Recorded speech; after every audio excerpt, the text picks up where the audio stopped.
And welcome to Under Review. Usually, on the show, it's me just talking about Colorado sports with a sprinkling of national sports headlines as well. But I figured, tomorrow is technically the first couple of games for the NHL. We had a couple of games already this weekend and internationally for the NHL. But of course, tomorrow we have the Lightning versus the New York Rangers and the Las Vegas Golden Knights, or should I say Vegas Golden Knights versus the LA Kings. So I thought I would bring in a special guest.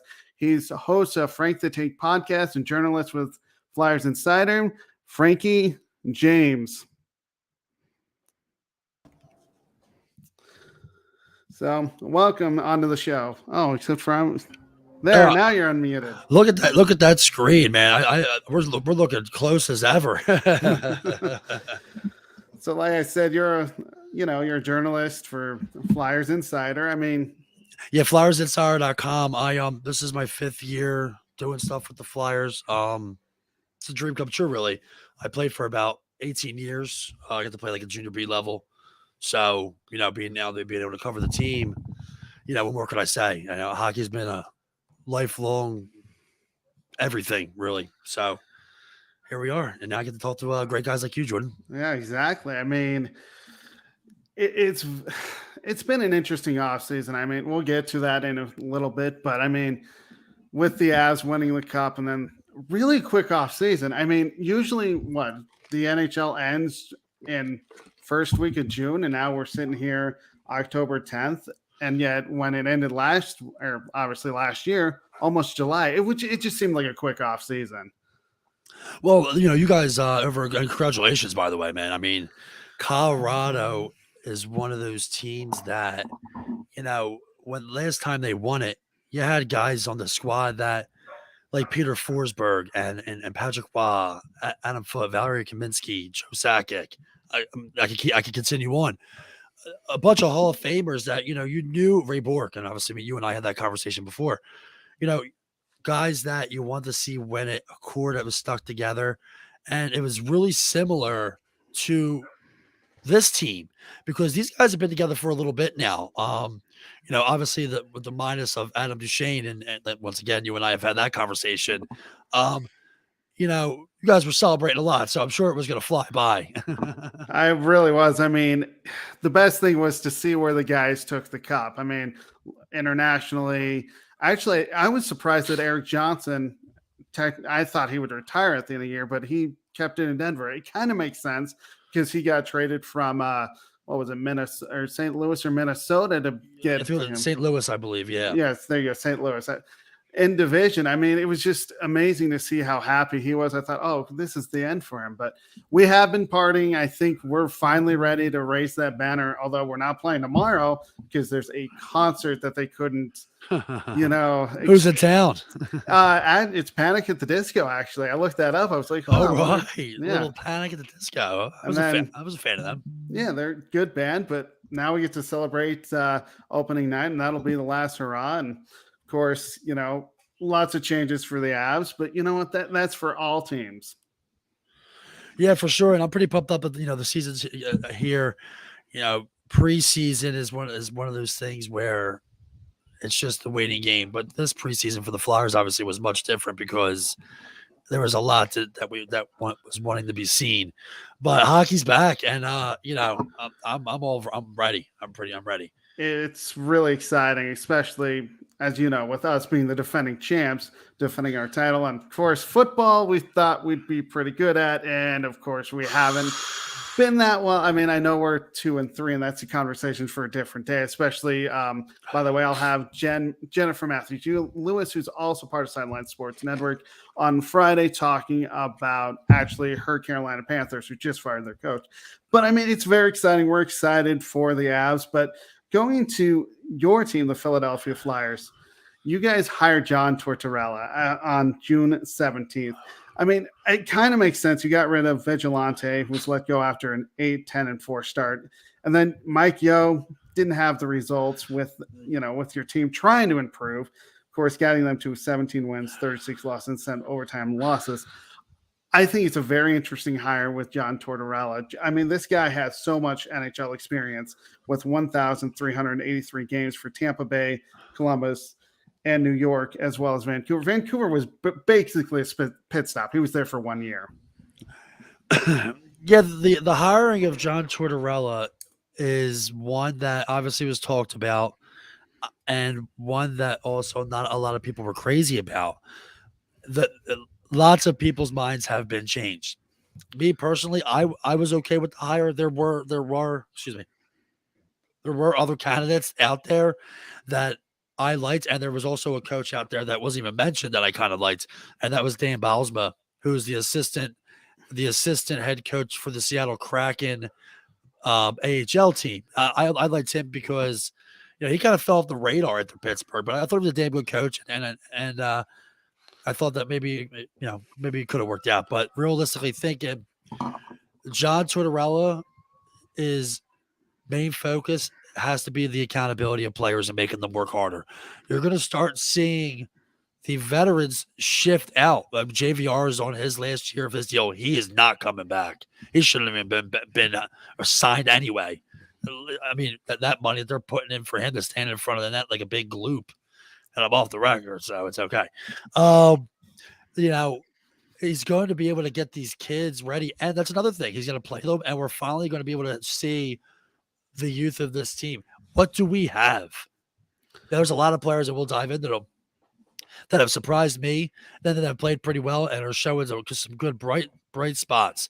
But the hiring of John Tortorella so far with the preseason and just seeing his interviews and being able to listen in, it's highly impressive, and it's exactly what this team needs right now.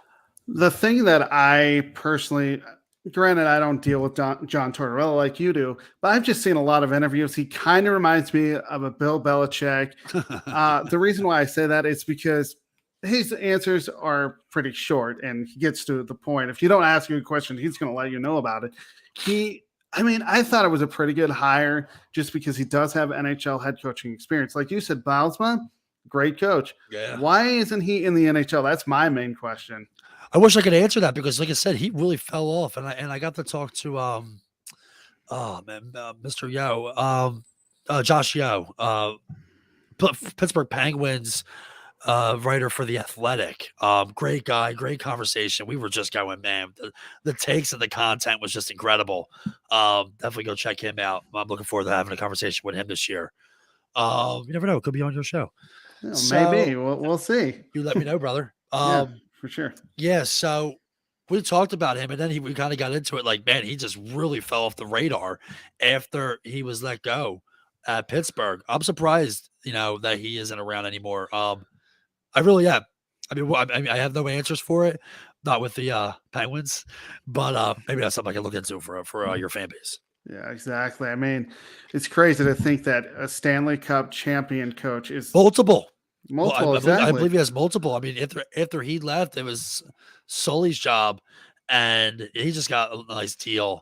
You see that. It's crazy to think like that because Barry Trotz, after he won the Cup of the Capitals, was fired the next year. Right. Immediately. Hey, good job of winning the Cup. Get the hell out of here. Like, what? How does that even happen? I will say I have criticized my head coach, Jared Bednar. I think, what were they? They were 4-5-1 to start out, and I was just like, they need a change. And I guess my words sparked them to go, into first place in the Central Division, as well as going far in the Stanley Cup final. I know when we were down 1-0, that's the Avs in Game 6. I'm like, oh, this is going to go Game 7. Jared Bednar doesn't know how to coach. Yeah, I let the process, work itself out. Of course, McKinnon ties it, and Trey Lehkonen scores the game-winning goal, and there we have it. We're Stanley Cup champs. But speaking of John Tortorella, what do you think his system is going to be with these young guys? It's not even. I mean, system-wise, his coaching-wise, I'm not really too sure on his method. But I'll tell you one thing he's going to do. You better go out there and you better play hard. Because, like I said, accountability is something that has been lacked of this team for some time. We'll dive into a player that needs to be held accountable and that didn't make the roster. that's something that needs to be seen. He's going to hold these players accountable, and he's going to want to see them work hard, finish your checks, make clean plays. Like they say, small time baseball. Remember your fundamentals, and then make a play. Don't take a shift off. Do not take a shift off, or you're not going to play. That's the one guy he is, though, is if you do not play well on one shift, he will bench you. I've seen that with him. Oh, yeah, and it's crazy because people are like, just tank, just tank, just tank. It's like, first of all, hockey is a sport that you don't tank. We don't tank. We don't throw in the towel. Hockey players are built very differently. And second of all, John Tortorella is not throwing games away. I'm sorry. He is not that kind of coach. It's not his reputation. If you want a coach that's going to just throw games, you might as well just not even throw games, but lose because you're just not that qualified. You might as well just keep Mike Yeo and lose for Bedard, which Bedard is an incredible player, by the way. So I looked at your other moves. Nothing really stuck out to me. Because we didn't do nothing this whole season. It's a shame, and if you don't mind, we can kind of well, it's your show. You go right ahead. I'm good with it. I mean, it really didn't seem like you did anything. I looked at it. And I'm like, we hired John Tortorella. That was basically the best move. That was your best move. move they could have made in the offseason. Exactly, and I'm just sitting there going, okay, if you want, you guys are rebuilding, so I understood it, but yet. I hate that word. Believe me, I'm a Cubs fan and a Rockies fan, but we'll leave the Rockies fan out of it. I'm on a Cubs show, and all we're talking about is, are we rebuilding? Are we not? It doesn't feel like as fans, we want to rebuild, but the actual, the owners and the general manager does not want to say we are rebuilding. It just feels like we're in the middle here. So I get it. I know you don't like that word, but you really are if you really look at it in terms of. Absolutely. I mean, you can't say we're retooling an aggressive retool because we didn't do anything to do that. And I think these next year or two, we're really going to see what we have, and then maybe have to decide. Like, if none of our players turn paying out that are in the farm system, we are really rebuilding. Now, we get a couple of really good guys that are going to fill in and transition, pick up a nice pair of free agents in the market. Well, we're right there again. We'll be right there. And people are going nuts about not bringing in Johnny G. And obviously I was too. A great guy, local guy, met him a few times. His dad, a little shout out for Coach Key at Hollydale Arena in New Jersey. Unbelievable coach. And just a great family all the way around. That was a big money move, and we do not have the cast right now to take on a player like that. That's not even a win now. That's like we wouldn't even be able to build around him because we just still don't even know what the youth is. Now, I'll tell you this: we have a couple of players this year that are going to live up to the expectations and maybe surprise a few people. Next year's free agency, you don't have the huge Johnny G guy, but you got a couple of real nice players that will fill in real nice. You definitely do. And I look at your situation like the Avalanche, and basically after Patrick Waugh left with Jared Bednar, the first season we had 48 points. We didn't know what we were doing. I mean, yeah, Patrick Waugh left us, but 48 points. We didn't do a whole lot of that free agency. And even the second free agency, we didn't do much. And then you started to see the free agents come in groves. And what has happened? We became a powerhouse. But obviously that's Joe Sakic doing general manager stuff. If you are a team out there, model it like the Avalanche, get some young players, some talent. Yeah, you're going to go through some growing pains, but you'll see the reward in the end. Yeah. I mean, the growing pains are definitely going to be there, but you also have guys that were high picks and just didn't work out. I mean, look at the Nolan Patrick situation, and look who we passed up on. You're loving that right now, I'm sure. Yeah, exactly. How can you not? I mean, Morgan Frost, another player that really was supposed to be something special. Is he a bust? Who knows? Definitely didn't think he was going to be on the third line. No.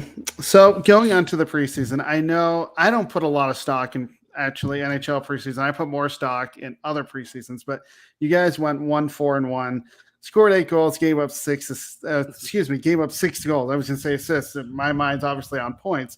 But the thing your team put up a lot of them, that's for sure. Exactly.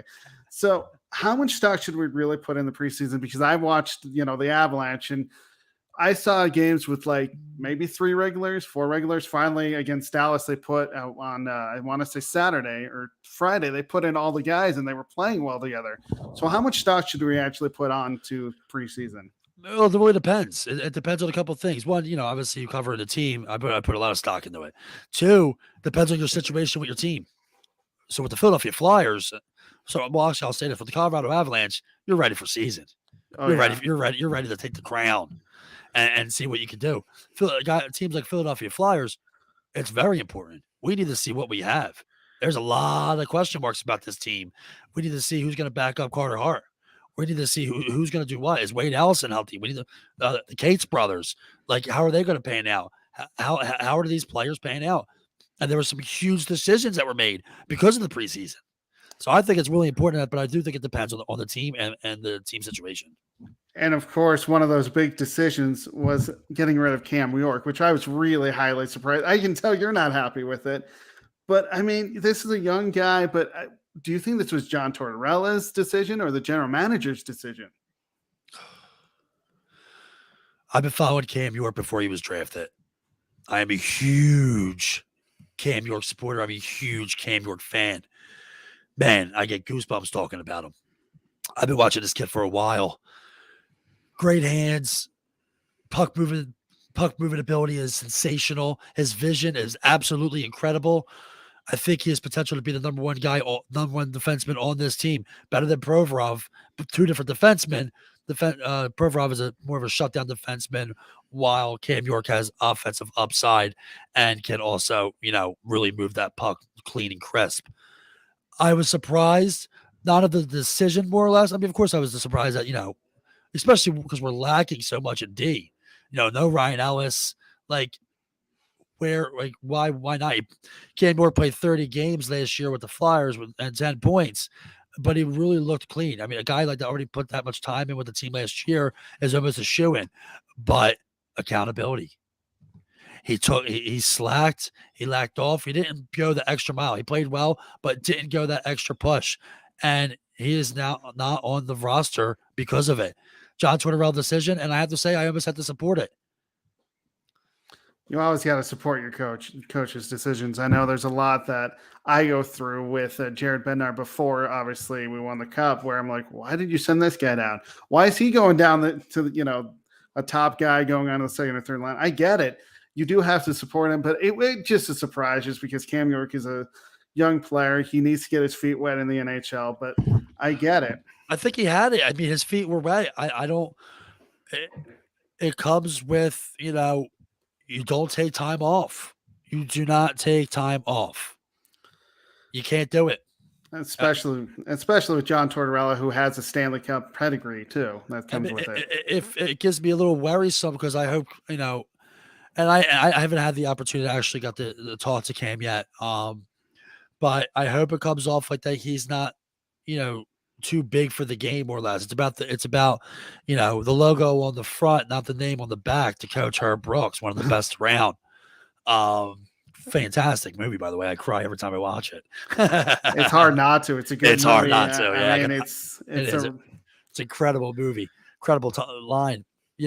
I hope he's not one of those players. He doesn't seem like one. Hard worker. He's going to be something special, and he'll be back up this year. I mean, listen, injuries happen, especially in Philadelphia, but very surprised. But I support it. So, what do you think are the strengths of your team? I mean, I didn't see going through my research because obviously, I'm an Avs fan. I looked at it. I mean, you guys weren't exactly a great team. You were bottom on most of the stats, but of course that's last year. But what do you think the strengths of your team going into this year? Oh man. Coaching is definitely one of them. It may be one of the best. I still have faith in Carter Hart. So, we have a good goaltender, and hopefully he proves that he is a franchise goaltender. Goalie depth as well. And I'm sure we'll talk a little bit about that because, Brian Elliott is no longer here, who sort of was a mentor, for Carter Hart. And I actually got an opportunity to interview Carter Hart, and I asked him about that. What's it like having Brian Elliott here? He's been here since the start of your career, and then Brian Elliott had just re-signed another deal to stay for maybe the molding of Carter Hart to kind of learn from him. Now Carter Hart has now moved up to his role of the guy. And now you see younger players coming in. You see Felix Sandstrom come in, who played sensational that first game of the preseason, the only one that we won. I was a little concerned on his rebounds ability. Definitely a lot of loose pucks, but shows a lot of good stuff. Samuel Urson, who officially is the number 2 goaltender for the Philadelphia Flyers. There was a little bit of an injury with Felix Sandstrom, but I'll tell you the truth. Samuel Urson comes in and saves 57 to 67 shots, .928 save percentage. I think he might have taken a spot regardless of the injury. So the goalie temp is looking real good. So it's definitely a strength. Other than that, you're seeing some of the youth players that are getting healthy again that weren't here last year. Kevin Hayes, man, looks incredible. Incredible. I wrote an article actually talking about it. The healthy Kevin Hayes is looking good. Moving the puck well. A lot's going to be riding on him this season. And listen, he went through a lot. He went through a lot last season with the loss of his brother, with an injury, not being out there. Guys, mentally, that takes a toll. But he looks great out there. So it's definitely a strength for sure. And, just seeing a little bit of the youth. So getting healthy and goaltending depth and obviously the coaching. We have no big time scorer. We're going to learn a lot this year. Hopefully. For you, I hope they actually play better than they did last year. It'd be nice to see you write articles. Thanks, that are happy. I appreciate that. Happy and not, I've been in so many of not in those locker rooms, but I've seen so many of those articles written in hockey about, this team is doing bad. This is why. I mean, it's not fun to write those articles. I'm sure it's not for you. But although, as they say, the better news is in the losing locker room. Yeah. I mean, I have to agree. And listen, I do a takeaway piece after every game. So I write every single game. And it's not a recap because nobody wants to read what they just watched. Exactly. I mean, you might as well put closed captioning on if that's the case. Or just look at the box score. There you go. What I like to do is I like to give 3 points that I take away from it. I played this game for a long time. Obviously been covering the team for a while, and I'm still a fan. So I take takes away and I think about those things, out of place, positioning, things that are relatable for everybody. So it makes for a good read. It's going to be an interesting season. I think that they're going to learn a lot. But I've ripped this team before, where you're just like, this enough is enough. It's just, what are you going to do? I've done the exact same thing with the Colorado Avalanche. You just won the cup. I know. Won the cup. I'm just saying earlier. Yeah, I know. He said, yeah, I ripped them too. What, the first 3 games? And then all of a sudden they went on a tear? Listen, the Colorado Avalanche, I'll tell you, they're a special story because you have guys on that team that have been there for a long time. McKinnon, Landeskog. You've had guys on there that have been there for a while. So it is nice to see them finally get it. And Joe Sakic, I mean, top 5, one of the greatest hockey players to ever play the game, a soldier on the ice, if you ask me. And now he's won as a player, and now he's doing incredible things. He really is. But let's go to your starting goaltender. I know last year was not very good for Carter Hart. He went 13 wins, 24 losses, 7 overtime losses with the goals against average of 3.16. I like to say percentage of .905, but what do you think his problem was? I mean, it wasn't just him. I get it. Were they not playing very well in front of him, or what happened last year? You just said it. Here's the deal. I'll break it down for you. Ivan Provorov and Ryan Ellis. I couldn't wait for it.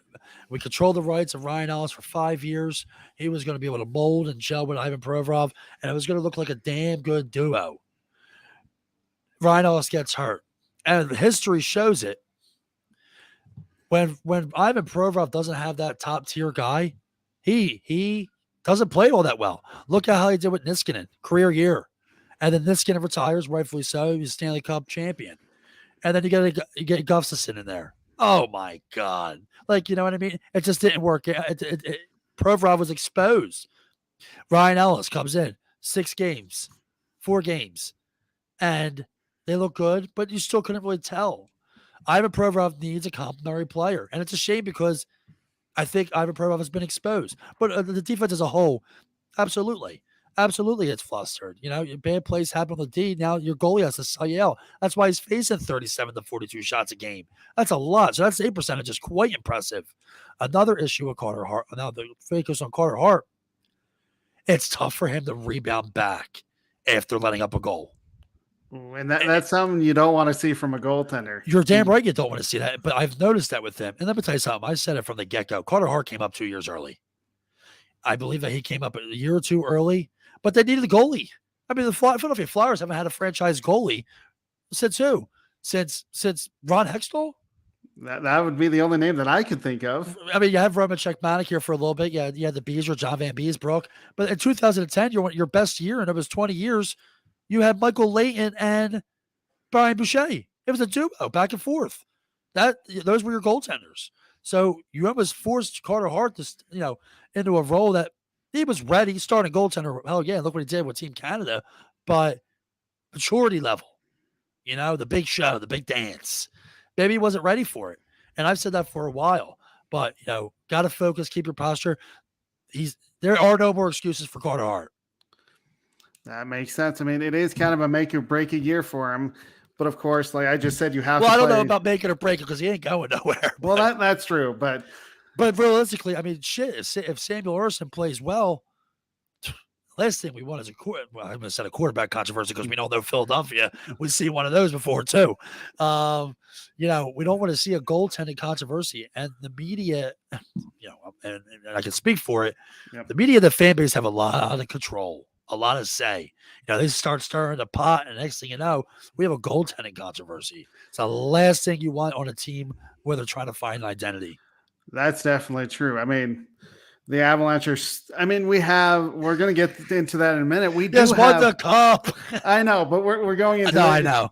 We're going into this year with, Alexander Georgiev and Pavel Francouz. I don't know who the number one goaltender is right now. It's going to be Georgiev, but because you lost your goaltender, you had a great goaltender, and when we talk about the Avs, I got a question for you, obviously. Very surprised about that. So we're going to go into the Colorado Avalanche. Just speaking of them, all right. Since it's on the agenda here, Nathan MacKinnon. I'm going to be a little biased here because that's who I am. I think he's the best skater in the NHL. Agreed. He got the highest paid contract in NHL history at $12.6 million. And I think that for 8 years, what do you think about this contract? Because I'll give my thoughts here in a moment. MacKinnon. I mean, it goes like this. He set the bar for everybody else around him. I mean, next time a big-time player comes up, you have to go with where it is. Everybody waits. Look at Manny Machado and Bryce Harper. Nobody was signing because they wanted to see what that first player was going to get. So Nathan MacKinnon now kind of set the bar now for players. Incredible player. Absolutely incredible player. It's going to keep him with you guys till 20, 30, 31. But one of the biggest thing is now that you have, and this is one of my main focuses I thought about because, you got to think about the future here. He's going to be with you until he's about, maybe 37, somewhere around those lines. Cable Carr is going to be here for a long time. Gabriel Landeskog, the new deal. Key players like, Niskanen, Gerard, John. Your core players are locked up. Locked up. And, fairly stable, and they're not going anywhere. So realistically, team's going to be good for a damn long time. And that's what we hope for sure. But give them the money. Give them the money. You just kept one of your best players, great, incredible skater. Skating is everything. Legs feed the wolves. Another Herb Brooks line right there. I mean, when you can skate and keep up, and that late third period, first overtime of the playoffs, and you got guys like him, it's incredible. I would have paid him whatever he wanted. It's a great move. The thing that I personally didn't like was the money, but I get it. $12.6 million. You had to pay that. Plus, you look at Eric Johnson. He's only locked in for one more year for $6 or $7 million. He'll be off the books. He'll probably retire. So I get it from that standpoint. The one thing that I am concerned is I'm not concerned about the core. I'm concerned about getting role players around these guys because of the fact that you're paying him $12.6 million. You're trying to, obviously our core is going to be fine, but you need, the role players. You need secondary scoring. I'm just wondering how that's going to affect the Avs for years to come. Well, you lost Kadri, and that's definitely a move that was questionable. But you have to look at it like this: McKinnon or Kadri. I mean, somebody was getting paid. Yeah, so you look at it like that. Ultimately, it's a better decision. If you want role players, come look at the Flyers because every single player on our team is a role player. That's a good point. You know what I mean? So, guys can play well together and mesh well together. And when you guys have a lot of good studs on your team, they're going to make those players. People are going to learn new roles on your team. So you might not think you have a couple of role players just yet. Well, they're going to develop them, and you're going to see that quick, especially with your team. And then speaking of the Avalanche, we know they're the defending champions. Just shout it, baby. Yeah, I know, right? Just shout it. Listen, it's exciting, man. It's very exciting. Just a little off topic. We'll just talk about it for a minute. You got to see your team win a championship, brother. I know. It's incredible. And we love the game. I mean, take it from me. I mean, 18 years spent playing this game, huge Flyers fan, and I get to cover them. There's nothing more I want than to see a Stanley Cup here in Philadelphia. It's incredible, man. It's incredible. It should be happy. I was way excited and happy. I mean, I know we talked about it before the series actually started. I was like, you were thinking Tampa Bay, and I get it, defending Stanley Cup. Oh champions. Yeah, we should mention that actually. So my man here, we actually kind of lynched up together because we were in a little bit of a verbal tussle. I was making a point about the Stanley Cup, and here he comes from the shadows to yell at me. Pretty much. I think that was honestly my frustration with everybody, not just you, because I know we have a couple of guys on the Sideline Sports Network, which I will mention by name, John Shear, who's a Kings fan, and Jake Malik, who's also a Rangers fan. And I heard them round table. Smell a round table. Exactly. And it just felt like listening to both of them, John Shear watched the Avalanche and he knew what we were capable of. Jake was just like, the Avalanche aren't going to win. It's going to be Tampa Bay. I'm like, okay. It was hard not to, because you already seen what. Now, the good thing is that Avalanche were a team that people could believe in. I mean, the Panthers are really good, but nobody believes in them still. Nobody believed in them last year. Tampa Bay just has that, and you'll be surprised when I say this later on the show. Tampa Bay is built for the playoffs, and they've proven that. So it was more or less that there was doubt. It was that they just haven't proved much yet, and that's why I had Tampa in 6. But we saw how that panned out. And honestly, I could understand because what did the Avs do for 2 or 3 years? They couldn't get out of the second round. So I understood it. It sounds like a Toronto thing. Yeah, exactly. But then once we beat the Oilers, I'm like, and we had a week off. I mean, honestly, I thought the Oilers series would be a lot closer than it was. Yeah, but especially the way that they were playing. We saw Connor on all cylinders.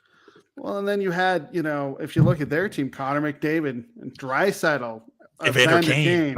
He is my biggie, and I don't know if you plan on doing predictions, but you and I had a little one-on-one conversation, friendly conversation, and I had told you my choice. Maybe I'll do that later on in the show, but Edmonton's, they look good. They're a good team.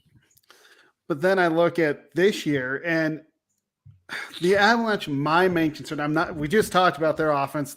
And their defense with Cale Makar, Devon Taves, Eric Johnson, Sam Girard. I could go on and on about the defense. I'm not worried about our defenders, defensemen who can score. I'm worried about the goaltending. And who's going to be the second line center? We just talked about losing Nazem Kadri. I think that was – you and I kind of disagreed on that. I thought it was a big deal that we lost him, but then you would have had to give up Sam Girard, who's also a blue line player for us. So I got why we kept him. Kept Sam Girard over Nazem Kadri. Would you rather have a lot of money? He was going to. He was the quiet player that all of a sudden signed. Where did I can't even believe I don't remember. Where did he go again? He went to Calgary. Wow, that's right. Calgary is one of those teams that lost players, huge players, into Chuck and Gaudreau, and actually looked pretty good. They might have been better. Exactly. But pretty wild how that happens. The thing that I am really worried about with the Avs team is their goaltending. We both know you have to have a goaltender to carry you somewhere. We went in and got, Alexander Georgiev from the Rangers. This guy, he wasn't bad last year. I mean, he went 15, 10, 2, and you know him more than I do. You saw more games with him than I did. Yeah, man. With the goals against average of 2.92 and a save percentage of 0.98, which I'm not thrilled about. But as soon as it drops down to the eights, there's a lot of questions. And, regardless of, the goaltending or whatnot, you got a defense in front of you that's pretty stacked. People think these guys like, Brodeur and Patrick Waugh and Hasek, everybody thinks they're backups. Ooh, this is who they learned on. They're going to be so good. Well, that's not always the case. No, and we've seen that in Colorado after Patrick left because we went through so many of them. Abisher. Remember the old Abisher? Yeah, I liked him. I did like him. It's interesting because obviously, my history goes back to 2001. Actually, the first game I ever went to, it was not Patrick Waugh who started. It was David Abisher against the New York Rangers. How about that? I remember David Abisher. Yeah, good goalie. He was fun to watch, and obviously, I don't know exactly what happened to him after, he left Colorado. But Neither do I. Kind of fell off. It's crazy how guys like that happen. Like Anthony Emmy, a rookie goaltender who won the cup with the Chicago Blackhawks, then went to fill the shoes of the getting the Bakov in San Jose, and then that was it. He vanished. So what? Second line center you were talking about earlier. Yeah, I'm really concerned about that. I've heard too many rumors on who's going to take that. Right now, it's Evan Rodriguez. I don't know a lot about this guy just because he's played in the Eastern Conference. I got to watch, one game or two here and there because obviously the Avalanche are in the Western Conference, and I only saw him when he played for Pittsburgh. What do you think he brings to the Avalanche?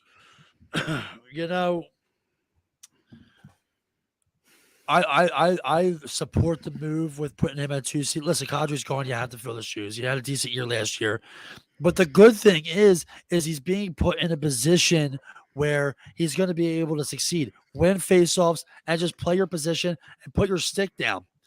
He's playing with probably Mikko Rantanen and Landeskog, who now are going to be able to play their natural positions, which is huge. And you're playing against a couple of real talented players. All he has to worry about is, positioning, face-off battles, clean, crisp passes if needed, and put your stick down.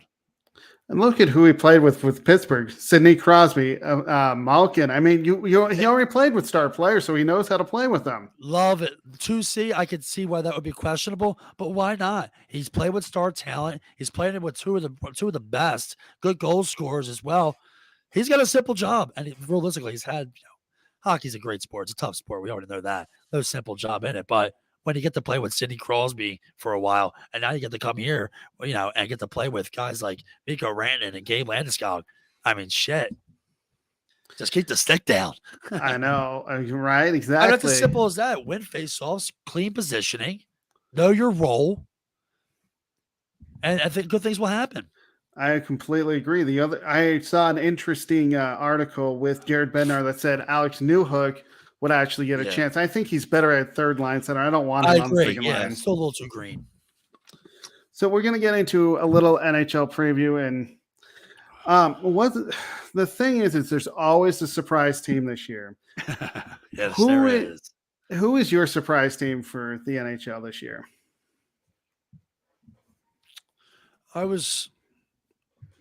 Ottawa Senators.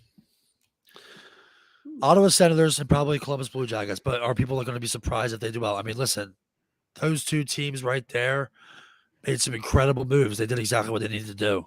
Ottawa probably more. The Claude Giroux, my main man, love Claude, and Alex DeBrincat duo right now, and I watched it in preseason. It's everything that Claude Giroux has ever wanted, and it's everything he ever needed. And you go back even with his time with Philadelphia. When has Claude Giroux ever gotten to play with a scorer? Never really. Jeff Carter early on, Yager for a year. Don't even think he was on the line with him. He's now playing with a pure goal scorer. Alex DeBrincat had 43 goals last season, and Claude Giroux just has to continue to be the playmaker that he is. That's a very, very good duo right there. I think Ottawa's going to shock some people. You know what's interesting, because I forgot about, Claude Giroux going there, Johnny Gaudreau, and then Johnny G went to Columbus. So went to Columbus. Of course, those are two great teams that could be good with both of them. And I was looking, Tkachuk, I think Tkachuk's over in Ottawa too. He did, yeah. So I was looking at these predictions, of somebody's prediction. I'm like, Ottawa. I'm like, why? And then, of course, you just said why, so it makes sense. That's what I'm here for, brother. To deliver the news. And honestly, for me, I don't know if this is really a shocker. I think they're going to be better, but I don't see them going to the playoffs. And that is the Detroit Red Wings. I think they're going to be better than their 32 wins, 40 losses, and 10 overtime losses last year. Why?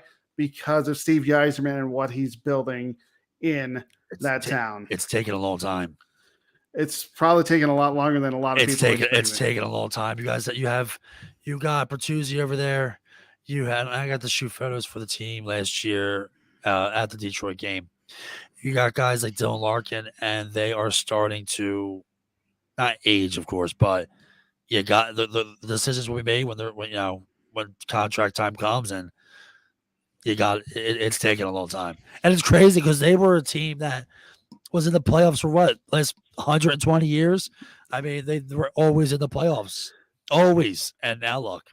I know that's because Pavel left. My main man, Pavel Datsyuk, one of the greatest. Very good player. Obviously, I respected him, but not when he played for the Avalanche. I didn't respect him then. But of course, great player. He was awesome. He had that move. He would come on a breakaway and pull the puck back and just roof it. Oh, I love that move. There's so many good Detroit players that we saw. Henrik Zetterberg comes to mind. That guy. Not Zetterberg. Who was their big hitter? Damn it. Cronwell. Oh, Cronwell. Yeah. Oh man. Detroit's an incredible franchise. One of the best. I mean, look what they did. But in the '90s, and incredible franchise. But times they are changing. They are, and I mean, it was a smart move for to get Steve Yzerman doing what he did in Tampa Bay to build that team. Now he's like, I want to go home. He wants to be like Joe Sakic, building a team that was actually who he played for. I think in the next 2 or 3 years they'll be maybe not in contention for the Stanley Cup, but they'll be a consistent playoff team. Yeah, you better hope so. And you just kind of brought a thought to my mind. And we just mentioned two GMs, Joe Sakic and Yzerman, two former players, two respected players that can get talent to their team. You got it. Isn't it funny? Hockey players, when they get into that role, it almost makes you think that maybe Danny Briere should be the GM of the Philadelphia Flyers. Well, and look at what Chris Drury's doing in New York, too. There's another one. I want Danny Briere to be the GM. I can tell how bad you want that. Yeah. So we know there will be a team that didn't earn a playoff spot last year, but it's going to this year. Who is your team that didn't make the playoffs last year, but is going to this year? Columbus. Well, I still think Ottawa too could make a playoff, but I think Columbus gets in there. Yeah, I like Columbus. Yeah, they made enough moves to do it. I think the one team that, to me, could make the playoffs this year that didn't, I know they were very close last year, and that is the Vegas Golden Knights. They have a new head coach in Bruce Cassidy. And if you look at it, they have Phil Kessel, they have Mark Stone, Jonathan Marchessault, mixed in with head coach Bruce Cassidy. That's just a few of who they have. They definitely can. I mean, they're a team that, jumped in and went to the final. They're a team that was, definitely can do it. And when they're healthy, they're a scary team, as we saw, 2 years ago, and especially in their first year. I know champs it's changed for them, but in their first year, going all the way to the final, that's what they're expecting again. That's what people thought with this Kraken. Yeah, and we saw how that ended up. Ooh, so the worst thing I ever watched on TV was their draft. Oh my God, it was like, what is this? It was awful. Yeah, I think there wasn't as much pizzazz, so to speak, when the Vegas Golden Knights had theirs. That's because it's Vegas. I mean, Vegas is an exciting town, and they were excited to have a hockey team. Absolutely. And then on the flip side of that, What NFL? I'm in football mode right now for some reason. Listen, you're on 16 shows in 5 days and cover every sport. Probably your sports. Exactly. And it's also Monday Night Football, too. I mean, we've got two teams that I don't really like playing against each other, so that's where I'm at. But what NHL team made the playoffs last year that's going to miss it this year? Oh, man. I like raw questions. Man, what team that made it isn't going to make it?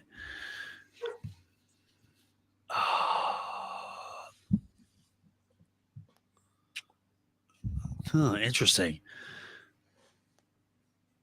You know what? I think a lot of these teams. Let me hear yours first. I'm gonna do a little notes here. Right, I'm gonna check a little something out because I think I have one. But I want to hear yours if you don't mind. No, that's totally fine. I have mine. I mean, this team, I know it was a playoff team. They have talent. They have a new head coach. I just don't see Jim Montgomery doing a whole lot with this talent, and that's actually the Boston Bruins. You know what? That's a really good point. And not to take yours, but that's really realistic. The injuries that they're sustaining so early on, like you had to bring back Bergeron. Oh, yeah. You had no choice. I mean, you were going to be so short. They might just stay afloat even with that signing. I mean, Marchand's going to be out. You have McAvoy that's out for a while. Like, it's going to be one of them that, it's going to be tough. Caps, too. I mean, I see them starting on the decline. They may not make it. But Boston, that's a really good choice, yeah, especially with the key injuries that they have. So, I know you mentioned it, but who in your mind is the best player in the NHL? I mean, Connor McDavid. I mean, realistically, Connor McDavid may be like the best. Let me look at his highlight reel. I mean, look what he's able to do as an individual. Yeah, I mean, how can I not go Connor McDavid? For me, though, I'm going to be a little biased because I mean, a little rapid fire. Are you happy with the rapid fire?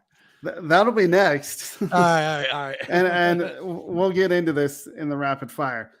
I'm going with Nathan McKinnon. Simply, I know. How can you not though? All around, yeah, all around good player. I mean, I could have put Cale Makar too, but I have to go not Cale Makar. I'm going to go with Nathan McKinnon. Now, if I said the best defenseman in the league, I'd have to go with Cale Makar. The kid is just unbelievable. You like him over Victor Hedman? I do. It's a good debate. It's hard not to score. Yeah, that's a really good debate. It really is. I mean, both can score, but I got to go with Cale Makar in that. Because of how young he is and how, yeah. Oh, man, that's a really good debate, dude. We'll have to save that for our roundtable. Yeah. So going with the Calgary Flames, you saw what they did. They got Kadri. They spent a lot of money. Where do you see them ending up this year? Oh, I mean, definitely in the playoffs. I mean, a lot of. I think they I don't, depending on where they place, you better hope you don't play Edmonton first round. But they're not making it to the Stanley Cup. They're not making it to the Stanley Cup final. I have them probably second round, depending on where they place, because I have it. I think the Avs can beat them in a series, and I think that definitely Edmonton can beat them in a series. Honestly, I completely agree. I see them going to the playoffs. I don't think they're quite ready to make that jump like the Edmonton Oilers are. But let's get to your Stanley Cup prediction. You told me what it was a few days ago, and I completely, honestly agree with it. That's why, and it makes total sense. It made total sense, and it was because of that key little thing that I mentioned.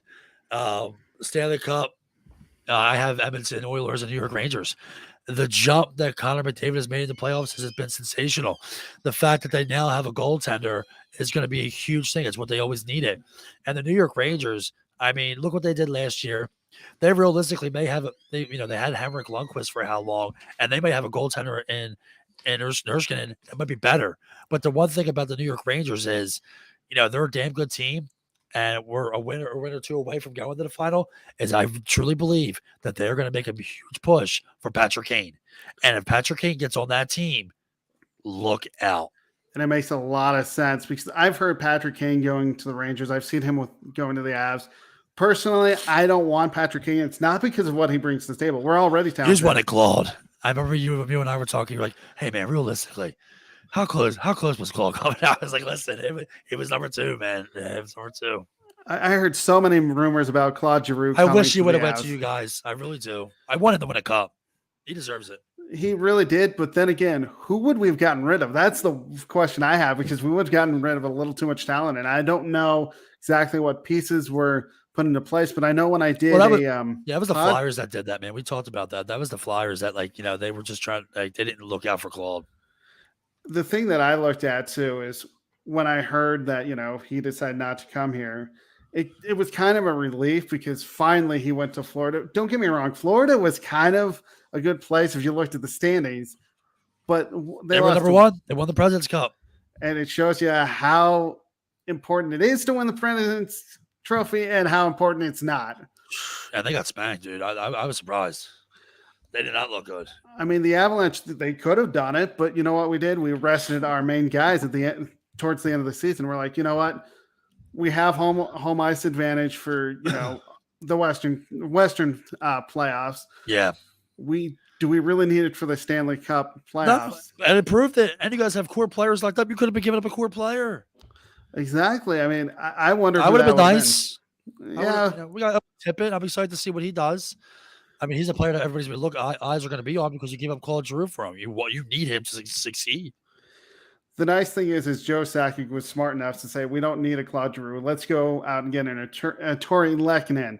Let's get a Nico Sturm. Great move. And great move. Love Lucky. Nico Sturm, we only got him because of face-offs. And I can tell you, Tyson Jost, who we traded for, was not happy after that trade went down. He is still upset about it. Yeah, I'm sure he is. I mean, he isn't hoisting the cup, that's for sure. The interesting thing is he could get a ring just because he helped the Avs, but I don't think he really wants it. I'll take it. You'll take it. Right? You'll take it. Exactly. All right, so let's get into our rapid fire. All right. Who is the better player? I think you kind of already said this, but I'm going to go ahead and ask it anyway. Nathan MacKinnon or Connor McDavid? Connor McDavid. I disagree with you, but you can't go wrong with both of them, because I still have Nathan MacKinnon. What's the best division in hockey? Cool.